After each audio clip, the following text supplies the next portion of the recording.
समस्त पोलिंग अधिकारी माननकु मो नमस्कार।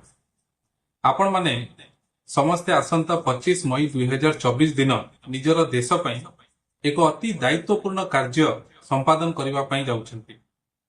ए सुजोग बहुत कम लोकंक भाग्य रे थाए। खोर्धा जिला पई एथर पाखापाखी 15,000 पोलिंग अधिकारी नियोजित होइछंती। एथर केवल महिला पोलिंग अधिकारी को नहीं 525 सखी बूथ प्रस्तुत करा जाइछि। 112 भुवनेश्वर मध्य विधानसभा निर्वाचन मंडली रे समस्त बूथ महिला माने परिचालना करिवे बोली आमे जानी नित्यांत आनंदर विषय। एहा छड़ा भिन्नक्षम बंधु माननकु नै 8 गोटी बूथ प्रस्तुत होइछि। युव पोलिंग अधिकारी माननकु नै 40 टी यूथ बूथ प्रस्तुत करा जाइछि। आपण माने समस्त सुचारू रूपे एहा संपादन करिवार योग्यता रखंती। आपण मानकर सफलता समाज को वार्ता देव जे समस्ते गुरुत्वपूर्ण कार्य करिवा पई सक्षम।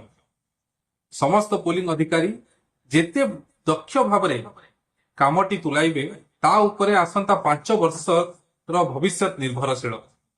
सैनिक माने सीमारे रही आम देश को सुरक्षा देला भली भारतीय गणतंत्र रे रो सुरक्षा वर्तमान आपण मानकर हाथ रे। आपण मानकर परिवार ऑफिस कलीग्स माने एवं देश आपणकर कार्य उपरे निश्चय गर्व अनुभव करूथु। समस्ते एही कर्तव्य अति दक्षता एवं दायित्वबोध सह संपादन करिवे बोली मोर आशा और विश्वास। समस्तଙ୍କୁ मोर शुभेच्छा एवं शुभकामना। धन्यवाद। नमस्कार।